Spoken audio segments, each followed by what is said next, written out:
Ela ainda conseguia ouvir o silêncio daquela sala. Não era o tipo de silêncio vazio. Era o silêncio pesado, cheio de significado.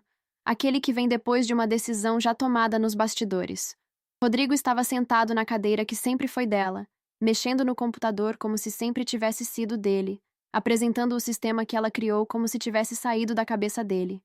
E ela estava ali parada, com uma caixa de papelão nas mãos, recolhendo 11 anos de carreira em 20 minutos. Cronometrados. Ninguém falou nada. Ninguém precisava. O crachá que não abriu a catraca naquela manhã já tinha dito tudo. Agora, presta atenção numa coisa. No ambiente corporativo, muita gente observa tudo. Mas poucos se posicionam quando deveriam. Aqui acontece algo parecido. Mais de 95% de quem assiste esse tipo de conteúdo não está inscrito no canal. Se essas histórias fazem sentido para você, se você já viveu isso ou conhece alguém que viveu, deixa teu like agora. Se inscreve no canal, ativa o sininho e fica até o final. Porque o que aconteceu depois foi silencioso, técnico e devastador.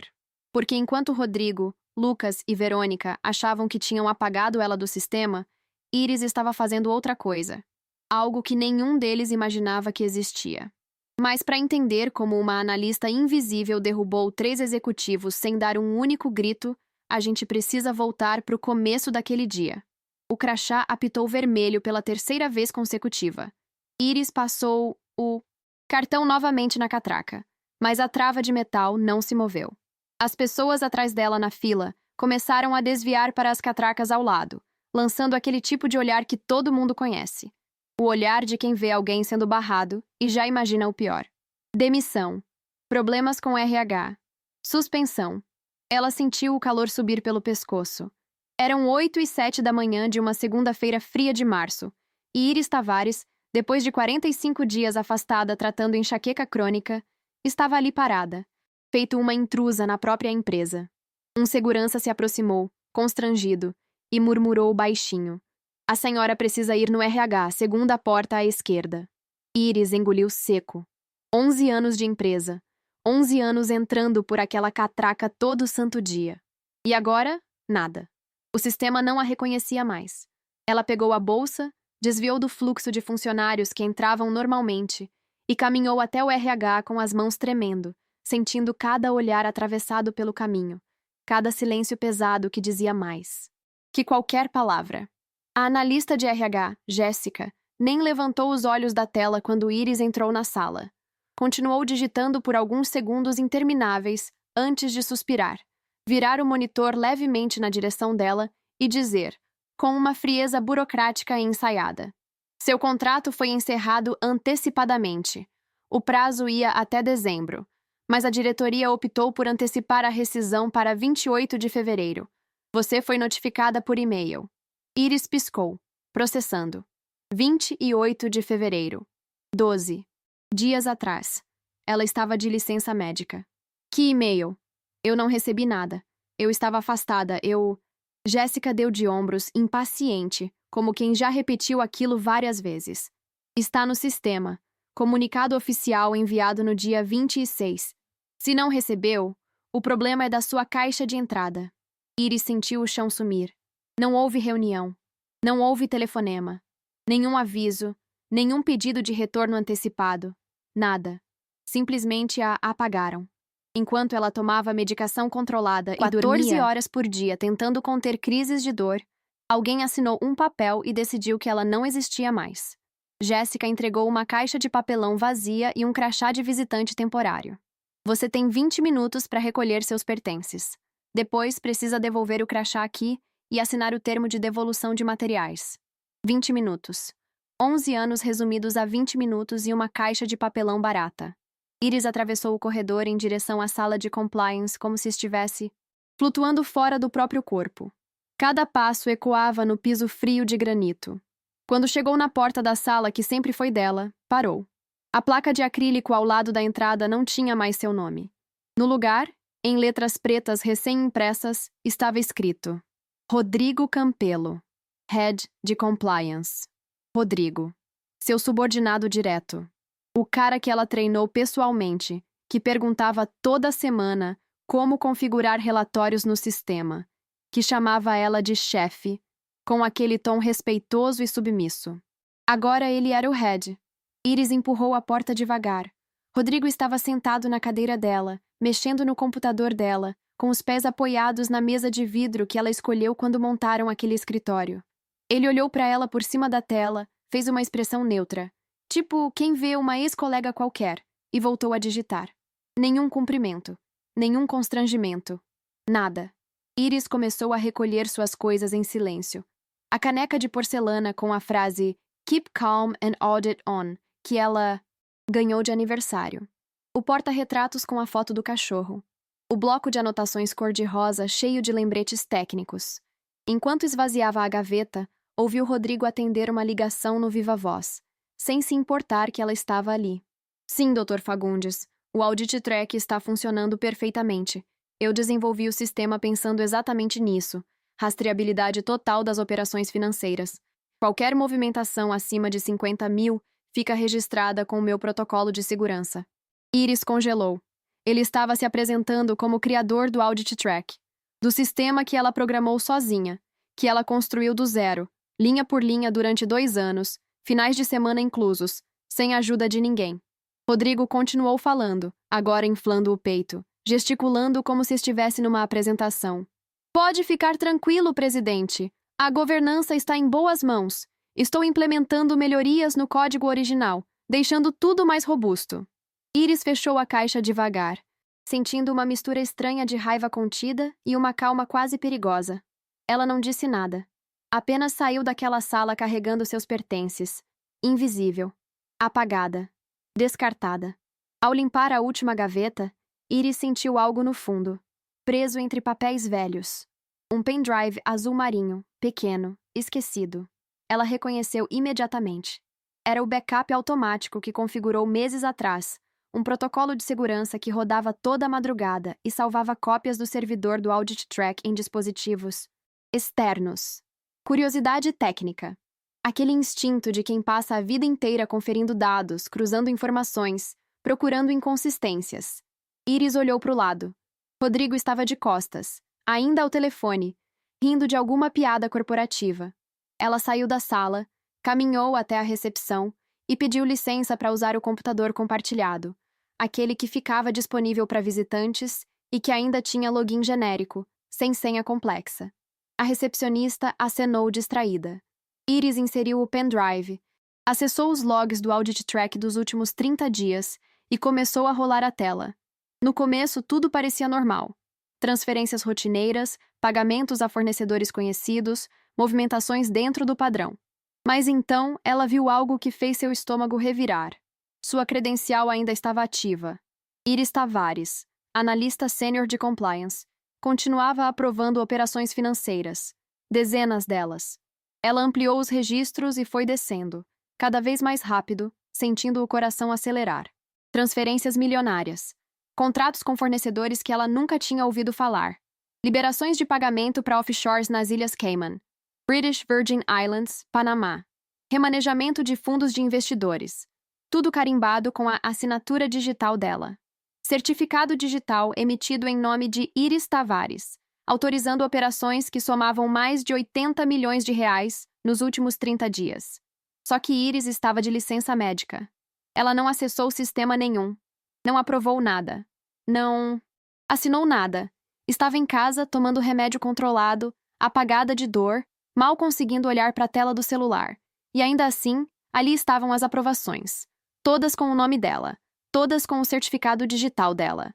Iris entendeu imediatamente. Rodrigo assumiu o cargo, mas não tinha nível hierárquico suficiente para aprovar operações daquele porte sozinho.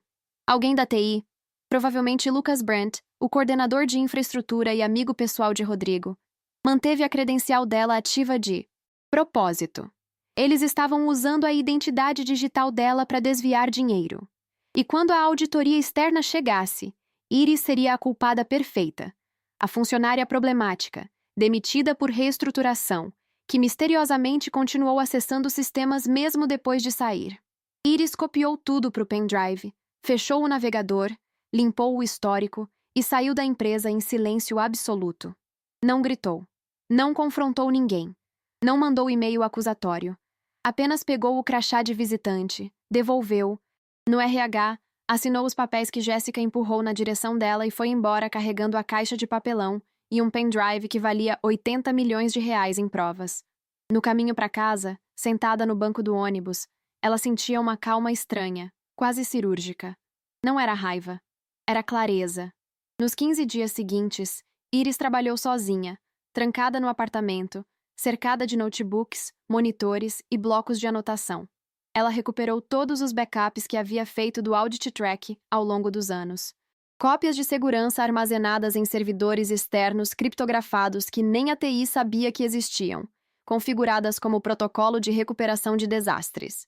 Iris cruzou dados, logs de acesso, endereços de IP, horários das aprovações, geolocalização das máquinas, e descobriu que as aprovações feitas em nome dela vinham de 3 fontes: o computador de Rodrigo Campello, o celular corporativo de Lucas Brandt e uma terceira máquina registrada em nome de Verônica Esteves, a diretora financeira.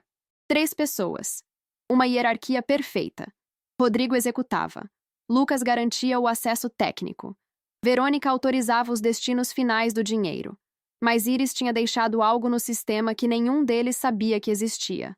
Anos atrás, quando desenvolveu o Audit Track, ela implementou uma camada de autenticação biométrica invisível, um recurso não documentado, ativado automaticamente apenas para operações acima de 500 mil reais. O sistema exigia varredura de impressão digital no leitor, biométrico USB que ficava conectado ao computador da sala de compliance. Rodrigo nunca soube disso. Ele nunca aprovou valores tão altos enquanto era subordinado dela. Quando assumiu o cargo e começou a usar a credencial de Iris para aprovar fraudes, ele simplesmente clicou no botão Aprovar. Mas o sistema registrou nos metadados: autenticação biométrica, ausente. Todas as 34 transferências fraudulentas tinham o mesmo marcador oculto: bio, out, null. Iris tinha a prova técnica. Incontestável. As aprovações eram falsas. Eram feitas por outra pessoa. E havia mais. Ao investigar os destinos das transferências, Iris descobriu algo que a deixou gelada. Verônica estava desviando dinheiro de fundos de aposentadoria de ex-funcionários. Idosos que confiaram suas economias ao Grupo Horizonte. 80 milhões que nunca chegariam aos beneficiários legítimos. Não era só desvio. Era roubo de gente vulnerável. Iris não procurou advogado. Não fez denúncia pública nas redes sociais. Não mandou e-mail para a imprensa. Ela sabia exatamente como aquilo seria interpretado. Funcionária ressentida querendo vingança depois de ser demitida. Ninguém acreditaria nela. Não sem provas irrefutáveis. E ela tinha essas provas, mas precisava entregá-las para a pessoa certa, no momento certo, da forma certa. No dia 2 de abril, Iris enviou um e-mail anônimo para Mariana Couto, auditora-chefe da VG Consultoria, a firma externa contratada para auditar o Grupo Horizonte. O e-mail não tinha remetente identificável. Apenas um anexo compactado protegido por senha e uma mensagem curta. Fraude interna em andamento. Credenciais falsificadas. Desvio de fundos de aposentadoria. Todas as evidências técnicas estão anexadas. Senha. Compliance 2019. Dentro do arquivo, Mariana encontrou cópia completa dos logs do Audit Track com os marcadores bio, out, NUEI, destacados em vermelho. Lista detalhada de todas as transferências suspeitas com destinatários offshore. Prints de tela mostrando que a credencial de Iris Tavares estava ativa mesmo após a demissão oficial em 28 de fevereiro, e o documento médico comprovando que Iris estava de licença durante todo o período das fraudes, inclusive com registro de internação hospitalar. Mariana Couto recebeu o e-mail às 6h47 da manhã. Às 10 horas, ela estava na sede do Grupo Mercantil Horizonte, acompanhada de 2 advogados especializados em compliance e um perito forense digital, exigindo acesso imediato e irrestrito ao servidor do Audit Track. A recepcionista, assustada, chamou o RH. O RH chamou Rodrigo. Rodrigo desceu pálido, suando frio, tentando manter a compostura. Mariana, que surpresa! Não tínhamos reunião agendada hoje, né? Podemos remarcar para a semana que vem, organizar a documentação com calma. Mariana o cortou seca. Não é reunião, é auditoria emergencial. Temos indícios de fraude contábil e uso indevido de credenciais. Preciso de acesso root ao sistema Audit Track agora. Ou solicito bloqueio judicial dos ativos da empresa em 2 horas. Rodrigo tentou ganhar tempo. Ligou para Lucas Brandt pedindo para resolver um problema técnico urgente no servidor. Lucas entendeu o recado. Tentou desligar o sistema remotamente, apagar logs, limpar rastros. Mas Iris havia configurado redundâncias anos atrás. Cada tentativa de exclusão era automaticamente copiada para 3 servidores externos em nuvem, fora do alcance da TI interna. Quanto mais Lucas tentava apagar, mais evidências ele criava. O perito forense conectou o equipamento dele diretamente no servidor e começou a extrair dados. Rodrigo estava encostado na parede da sala de TI, roxo, respirando rápido. Lucas tentou alegar falha técnica no sistema de autenticação. Mas os logs de IP mostravam que ele, pessoalmente, havia acessado a conta de Iris 47 vezes nos últimos 30 dias, sempre fora do horário comercial, sempre do notebook pessoal dele registrado na rede interna. Mariana pediu a lista completa de aprovações financeiras do último trimestre. Rodrigo entregou, tremendo. Ela cruzou com os dados que havia recebido no e-mail anônimo. Batia tudo. Cada vírgula, cada centavo, cada transferência. Foi quando Verônica Esteves desceu da diretoria, de salto alto e blazer cinza impecável, com aquela postura de executiva que nunca é questionada. Mariana, que situação é essa? Estou sendo informada de acusações graves sem fundamento. Vocês estão criando um pânico desnecessário por causa de falhas sistêmicas. A credencial da Iris ficou ativa por erro da TI, mas foi ela mesma quem fez essas operações. Ela tinha acesso remoto. Ela conhecia o sistema. Mariana levantou a mão, interrompendo. A senhora está afirmando que Iris Tavares aprovou transferências enquanto estava internada no Hospital São Marcos? Verônica piscou, confusa. Internada? Ela estava de licença, mas... Mariana abriu a pasta e colocou em cima da mesa o atestado médico com carimbo do hospital, assinado pelo Dr. Henrique Valente, neurologista. Iris Tavares esteve internada entre 18 e 23 de março para tratamento de crise grave de enxaqueca, com protocolo de sedação controlada. Nesse período, foram aprovadas 9 transferências em nome dela, totalizando 17 milhões de reais. Como a senhora explica isso? Silêncio. Verônica olhou para Rodrigo. Rodrigo olhou para o chão. Lucas estava branco, encostado na parede. Mariana continuou, implacável. E tem mais. O Audit Track possui autenticação biométrica, obrigatória para operações acima de 500 mil reais. Nenhuma das 34 transferências fraudulentas possui validação biométrica. Todas estão marcadas como BioAuth, null. Ou seja, nenhuma delas foi aprovada pela Iris. Foram aprovadas por alguém usando a credencial dela ilegalmente. Mariana virou a tela do notebook na direção de Verônica e mostrou um vídeo. Câmeras de segurança da sala de compliance. Data: 21 de março, 23 horas e 15 minutos. Rodrigo Campelo, sozinho, sentado no computador, aprovando 3 transferências consecutivas, enquanto Iris estava sedada num leito de hospital a 12 quilômetros dali. A auditoria durou 11 dias de investigação técnica, jurídica e forense. Mariana trouxe uma equipe completa: especialistas em crimes digitais, advogados tributaristas, contadores independentes. Eles vasculharam cada linha de código do Audit Track, cada log de acesso, cada transferência aprovada nos últimos 6 meses. Descobriram que o esquema começou 3 dias depois da demissão de Iris. Rodrigo precisava aprovar uma operação de 2,5 milhões para um fornecedor que ele mesmo havia criado. Empresa fantasma registrada no nome da mãe dele. Mas ele não tinha alçada. Então Lucas manteve a credencial de Iris ativa e entregou o acesso para Rodrigo. A primeira aprovação foi insegura, hesitante. Funcionou. Ninguém questionou. Aí veio a segunda, a terceira. E quando Verônica percebeu que tinha uma credencial livre circulando, ela entrou no esquema. Passou a usar a assinatura digital de Iris para desviar recursos de fundos inativos, dinheiro de aposentados, de ex-funcionários, de pequenos investidores que confiaram na reputação do Grupo Horizonte. No dia 15 de abril, o Conselho de Administração se reuniu em caráter emergencial. Verônica Esteves foi afastada imediatamente de todas as funções e indiciada por peculato, falsidade ideológica e apropriação indébita. Rodrigo Campelo foi demitido por justa causa e respondia: criminalmente por estelionato, falsificação de documento digital e associação criminosa. Lucas Brandt foi demitido e incluído como cúmplice na investigação do Ministério Público. O Grupo Mercantil Horizonte entrou em colapso reputacional. Investidores institucionais exigiram reuniões emergenciais.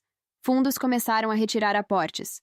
A imprensa econômica estampou: Grupo Horizonte perde 80 milhões reais em esquema interno. 3 executivos indiciados por fraude. O valor das ações despencou 17% em 2 dias. Clientes corporativos suspenderam contratos. A auditoria externa recomendou intervenção completa na área de compliance e governança. O conselho sabia que precisava de alguém. Alguém que conhecesse o sistema por dentro. Alguém que fosse tecnicamente imbatível. Alguém em quem pudessem confiar de verdade. No dia 22 de abril, Iris recebeu uma ligação de número desconhecido. Era Dr. Augusto Fagundes, presidente do Conselho Administrativo. A voz dele era cansada, humilde, diferente do tom corporativo que ela estava acostumada a ouvir. Iris, eu sei que foi você. A Mariana não disse diretamente, mas ela mencionou que alguém muito competente entregou o caso completo. Pronto, cirurgicamente documentado. As proteções técnicas, os backups em servidores externos, os metadados de autenticação biométrica, isso tem sua assinatura. Silêncio. Iris não confirmou. Não negou. Apenas esperou. Augusto continuou: nós erramos. Erramos feio. E eu preciso corrigir. Isso.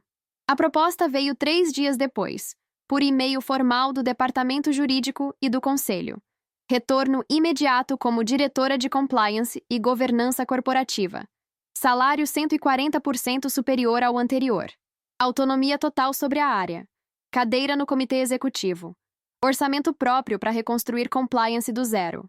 E uma cláusula adicional, manuscrita no contrato. A empresa reconhece formalmente o desenvolvimento autoral do sistema Audit Track por Iris Tavares e registra os direitos intelectuais em seu nome, com menção permanente em toda a documentação técnica e institucional. Iris aceitou. Quando ela voltou, no dia 2 de maio, sua sala tinha uma placa nova na porta. Iris Tavares, diretora de Compliance e Integridade Corporativa. Rodrigo, Verônica e Lucas estavam sendo investigados pelo Ministério Público Federal.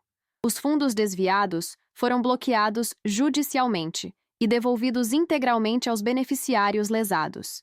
E Iris, que todos tentaram apagar, que foi demitida em silêncio, tratada como invisível. Agora era a executiva mais poderosa da empresa, a única pessoa em quem o conselho confiava de verdade, a guardiã dos sistemas, a mulher que destruiu um esquema de 80 milhões sem dar um único grito. Ela não precisou gritar. Apenas deixou o sistema que eles não entendiam implodir nas mãos deles. E quando tudo desmoronou, ela estava lá, intocável, silenciosa, vencedora.